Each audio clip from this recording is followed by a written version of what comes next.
ছুটে গেছে। হ্যাঁ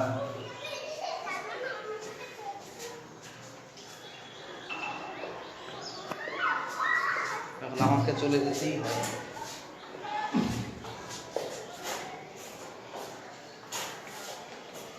ধন্যবাদ সবাইকে। Saint Xavier's high school online ক্লাসে সবাইকে সুস্বাগতম। আমরা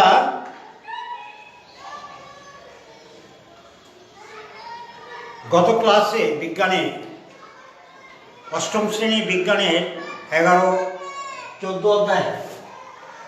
অধ্যায়ে পরিবেশ ও বাস্তুতন্ত্র নিয়ে কথা বলেছিলাম। পরিবেশটা কি বলেছিলাম, বাস্তুতন্ত্রটা কি বলেছিলাম, বাস্তুতন্ত্রের উপাদান বলেছিলাম। তোমরা সবাই সেটা বাসাতে প্র্যাকটিস করেছো। আজকে আমি বাস্তুতন্ত্র প্রকারভেদ নিয়ে কথা বলবো, সবাই খেয়াল নেবে। আমরা পরিবেশটা কি বলেছিলাম, আমাদের চারপাশে যা কিছু আছে তাই তো পরিবেশ। এই পরিবেশটা প্রধানত ছিল 3 ধরনের পরিবেশ। কি বলেছিলাম, কয় ধরনের বলেছিলাম? 3 ধরনের। সেটা কি কি বলেছিলাম বলতো? আমি একটু সহযোগিতা করি। স্বাদু পানির পরিবেশ, লোনা পানির পরিবেশ আর স্থলজ পরিবেশ। সব মিলিয়ে স্রষ্টার সৃষ্টির শ্রেষ্ঠ লীলাভূমিতে আমরা আরেকটি কথা বলেছিলাম, সেটা হচ্ছে প্রাকৃতিক পরিবেশ। স্রষ্টার সৃষ্টির এই লীলাভূমিতে যে প্রাকৃতিক পরিবেশ আছে, এই প্রাকৃতিক পরিবেশে অজীব এবং জীবের যে সম্পর্ক, পারস্পরিক একটা সম্পর্ক, তাদের ক্রিয়া প্রক্রিয়ার আদান প্রদান মিলে যে তন্ত্রটি গঠিত হয়েছে সেটাই ছিল একটি বাস্তুতন্ত্র। আমরা বাস্তুতন্ত্রের সম্পর্কে আমাদের অত্যন্ত জানার দরকার ছিল, কারণ এই তন্ত্রতে অর্থাৎ এই রশিতে, এই চেন অফ কমান্ডে আমাদের টোটাল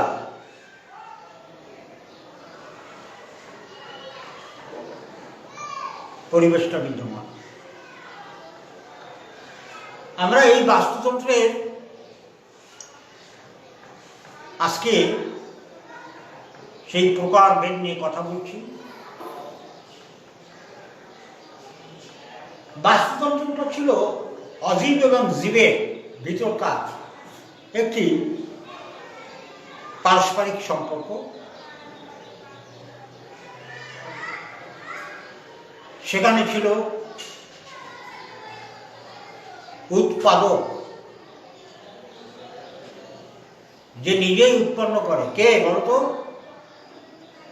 সকল সবুজ উদ্ভিদ সূর্যালোকের সাহায্যে শ্বাস-প্রশ্বাসন প্রক্রিয়া নিজের খাদ্য নিজে উৎপন্ন করে, তাই তারা উৎপাদক। ক্লিয়ার?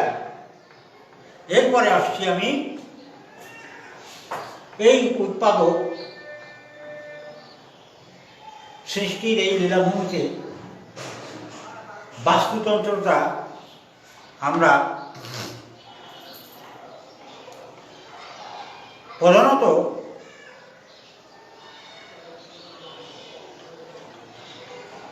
দুই ধরনের বাস্তুতন্ত্র দেখেছি। একটি হচ্ছে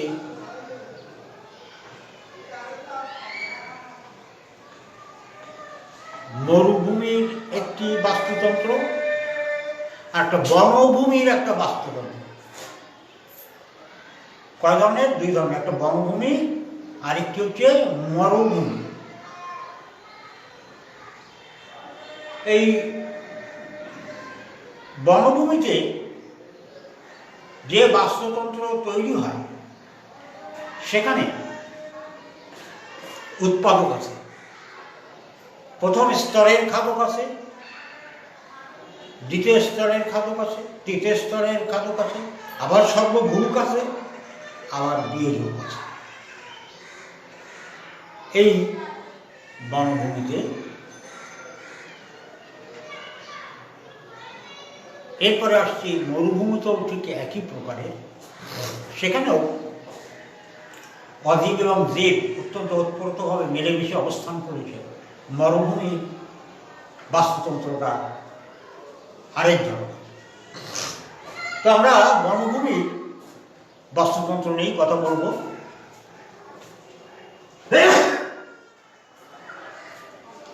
আমরা আলোচনা করছি বনভূমির বাস্তুতন্ত্র। তো বনভূমির বাস্তুতন্ত্রটা খুব খেয়াল করব। এই বনভূমির বাস্তুতন্ত্র আবার দুই প্রকারের।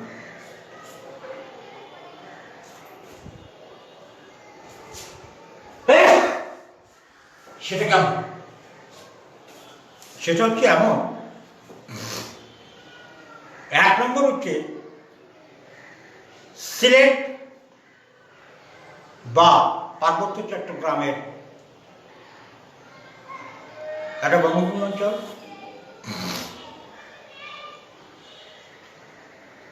দুই নম্বর হচ্ছে খুলনা জেলার সমুদ্র উপকূলে এর মধ্যে অবস্থিত একটি বিখ্যাত বনাঞ্চল। এই বনাঞ্চলের নাম কি বলতে পারো? খুলনা জেলার দক্ষিণে সমুদ্র উপকূলে যে বনাঞ্চলটি অবস্থান করছে তার নাম কি? হ্যাঁ হ্যাঁ, তুমি যেটা বলছো সেটাই, যে সেটা হচ্ছে সুন্দরবন বনাঞ্চল। এই সুন্দরবন বনাঞ্চলটি সমুদ্রের উপকূলে অবস্থিত। এখানে লোনা পানির একটি পরিবেশ। এই পরিবেশে প্রথম স্তরের খাদক, দ্বিতীয় স্তরের খাদক, তৃতীয় স্তরের খাদক এবং সর্বভূক সহ বিভিন্ন প্রকারের বিয়োজক অবস্থান করে। আমরা তো বলেছিলাম বিয়োজকটা কি বলতে পারো? হ্যাঁ, বিয়োজকটা কি? বিয়োজকটা হচ্ছে পচনকারী একটি পদার্থ। পচনকারী, পচনকারী বলতে মানে কারা পচন করে?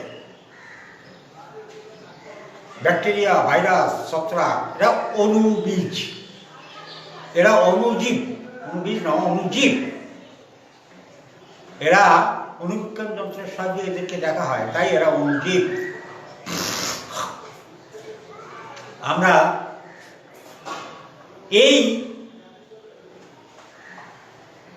লোনা পানির বনাঞ্চলটি অত্যন্ত দর্শনীয় এবং আমাদের বাংলাদেশে বলা যায় 1/3 অংশ আয় এই সুন্দরবন বনাঞ্চল থেকেই আহরণ করা হয়। আমরা সুন্দরবন বনাঞ্চলে এখানে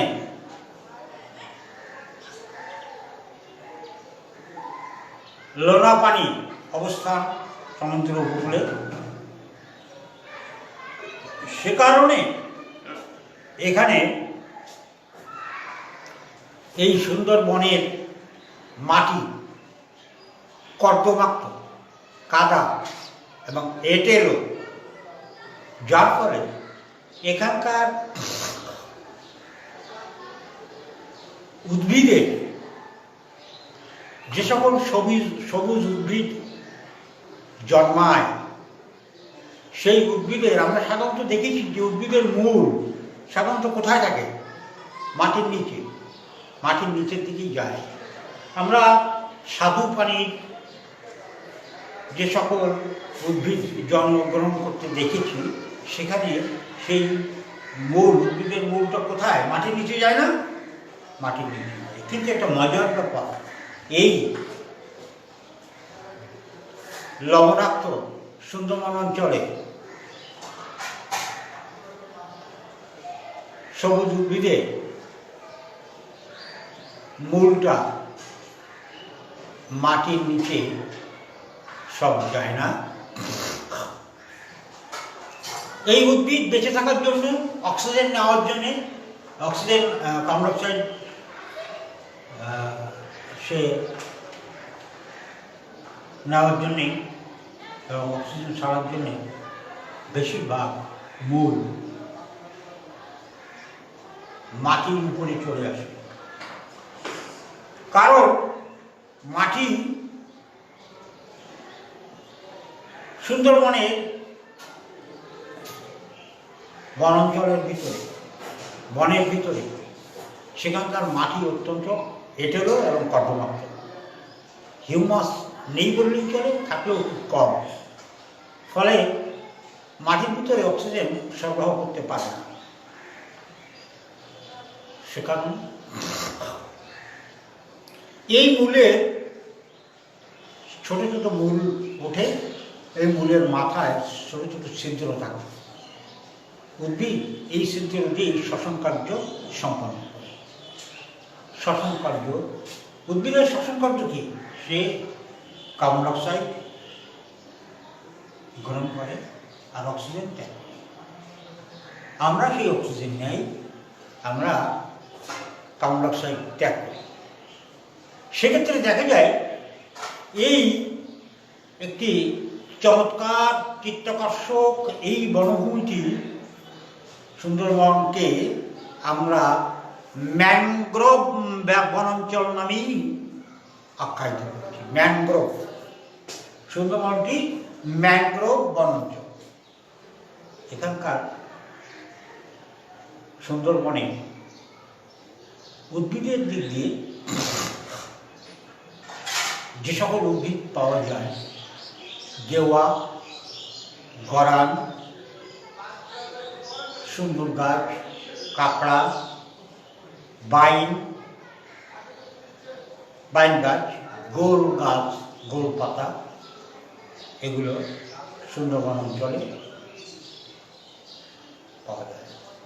এরা সুন্দরবন বন অঞ্চলের উৎপাদক, কারণ এরা নিজেরাই নিজের খাদ্য তৈরি করে। এবার দেখা যায় ওই সুন্দরবন বন অঞ্চলে, ওখানে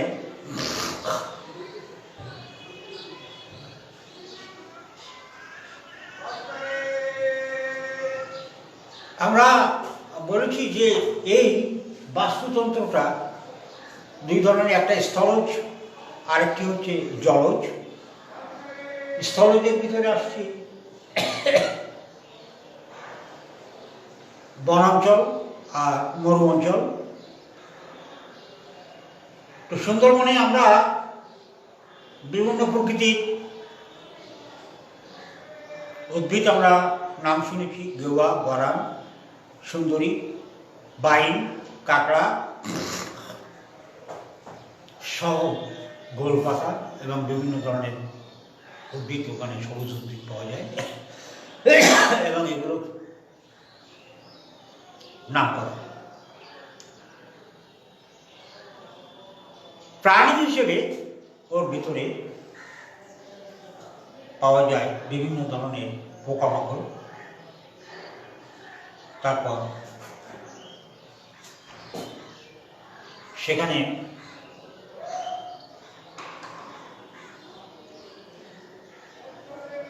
বন মোরগ,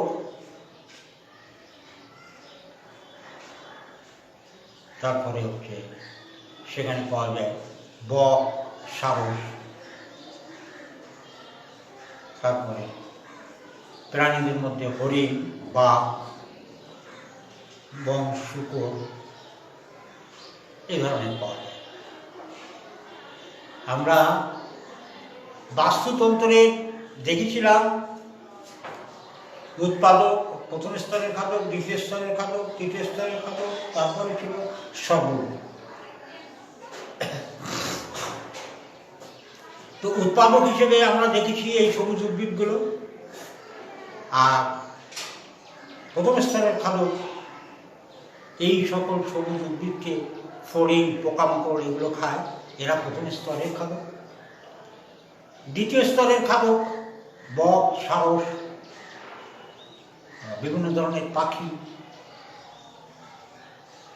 তৃতীয় স্তরের খাদক দেখা যায় হরিণ বা শূকর। আবার সুন্দরবনের শূকরকে কিন্তু সর্বভূক বলা হয়, সব কিছুই খায় সে। এই শূকর সে ঘাসও খায়, সে পোকামাকড়ও খায়, পাখিও খায়, ও আবার বড় বড় প্রাণীকেও সে খায়, তাই একে সর্বভূক বলা হয় শূকরকে। আমরা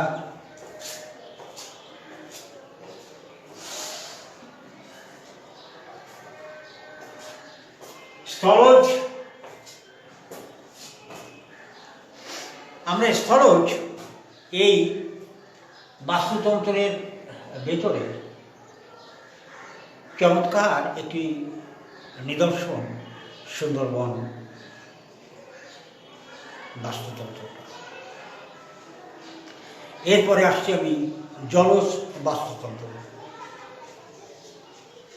জলজ বাস্তুতন্ত্রটা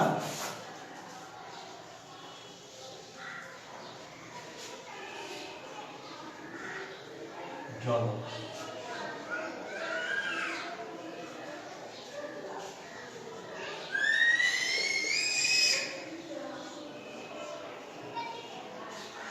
জলজ বাস্তুতন্ত্রটা 3 প্রকারের। এক,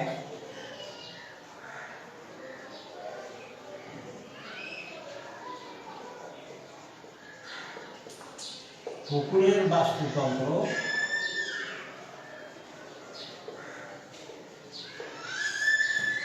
দুই,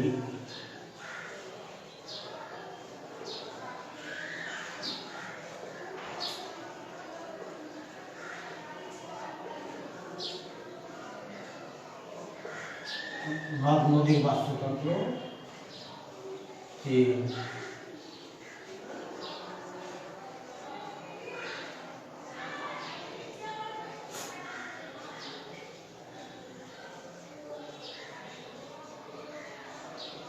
সমুদ্রের বাস্তুতন্ত্র। আমরা এই 3 ধরনের বাস্তুতন্ত্র জলজ বাস্তুতন্ত্রের ভিতরে পাই। একটা হচ্ছে পুকুরের বাস্তুতন্ত্র, নদ নদী, সমুদ্র। আমি যদি পুকুরের বাস্তুতন্ত্র নিয়ে একটু কথা বলি, এখানে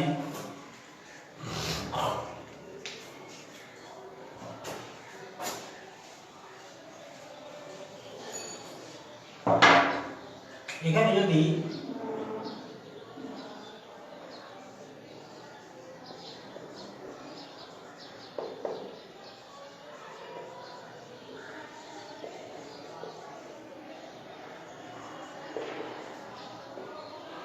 পুকুরের বাস্তুতন্ত্রের একটি চিত্র তোমাদের সামনে তুলে ধরি।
এখানে দেখা যায়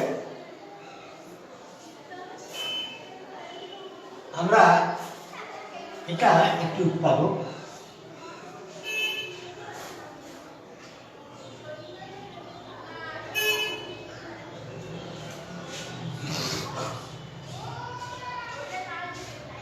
এটা বিয়োজক,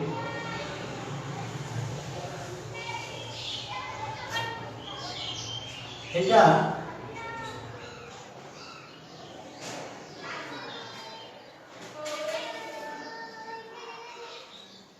প্রথম স্তরে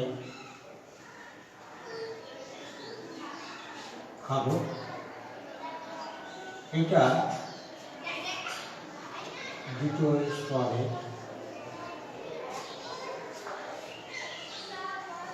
খাবো,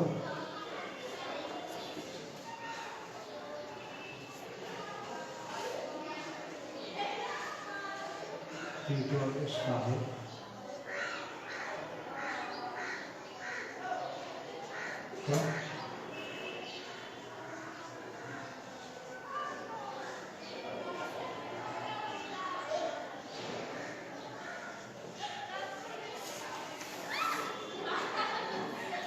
আমরা ফুটের বাস্তুতন্ত্র নিয়ে তোমার সঙ্গে কথা বললাম। তো তোমরা যে স্পষ্ট দেখতে পেয়েছো যে এটা সূর্যালোকের সাহায্যে এই যে সবুজ উদ্ভিদ গাছ এরা উৎপাদক, নিজের খাদ্য নিজে তৈরি করে। এর ভিতরে এই যে পোকামাকড়, পুকুরের ভিতরে এখানে শ্যাওলা আছে। এই শ্যাওলাটা এই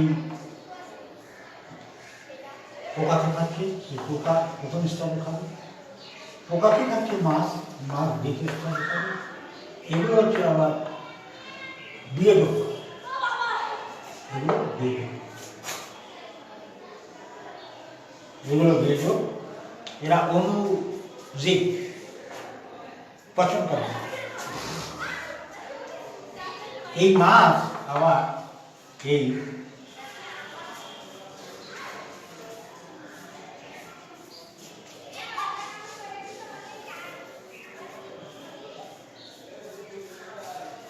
এই মাছ খাচ্ছে এই হাঁস, এরা তৃতীয় স্তরের খাবার। তো আমরা আজকে তোমাদেরকে এই বাস্তুতন্ত্রের প্রকারভেদে আজকে যেটা আমি আলোচনা করলাম সেটা হচ্ছে বাস্তুতন্ত্র কত প্রকারের, সেটা হচ্ছে স্থলজ আর জলজ। স্থলজ বা বাস্তুতন্ত্র দুই ধরনের, একটা হচ্ছে বনভূমি আর একটা হচ্ছে মরুভূমি। বনভূমিটা আমরা দেখলাম, সুন্দরবন বনভূমির কথা বলেছি। এবার আসছি আমি স্থলজ, যাওয়ার পরে জলজ যে বাস্তুতন্ত্র, জলজ বাস্তুতন্ত্র আমরা দেখেছি পুকুরের বাস্তুতন্ত্র, নদীর বাস্তুতন্ত্র এবং সমুদ্রের বাস্তুতন্ত্র, সমুদ্র অঞ্চল। পুকুরের বাস্তুতন্ত্রের একটি চিত্র আমি তোমাদের সঙ্গে তুলে ধরলাম, তোমরা এটা ভালো করে বাসায় প্র্যাকটিস করবে। আর আমার জীবনে, শিক্ষকতা জীবনের তোমাদের কাছে আমার এইটাই শেষ ক্লাস। আমি প্রণব কুমার মিস্ত্রি, সেন্ট জেভিয়ার্স হাই স্কুলে ১/১/৮২ সালে যোগদান করি আর অদ্যাবধি এই স্কুলের সাথে ছিলাম। আমি এই মাসের ১৭ তারিখে আমার চাকরি জীবন থেকে অবসর নেব। তোমরা আমার জন্য দোয়া করবে এবং বহু ছাত্রছাত্রীরা আমার হাত দিয়ে তৈরি করেছি। তোমরা তোমাদের পড়ালেখা জীবন আরও ভালো হোক, সুন্দর হোক, এই আশীর্বাদ আমার রইল। আমি মাঝে মাঝে আসবো স্কুলে, তোমরা আমার জন্য দোয়া করো। এটা আমার জীবনে, শিক্ষকতার জীবনের শেষ ক্লাস। ৮ম শ্রেণীর বিজ্ঞান ক্লাস করতে পেরে আমি আমার নিজেকে কৃতজ্ঞতা পোষণ করছি। ধন্যবাদ সবাইকে, ভালো থেকো, ধন্যবাদ।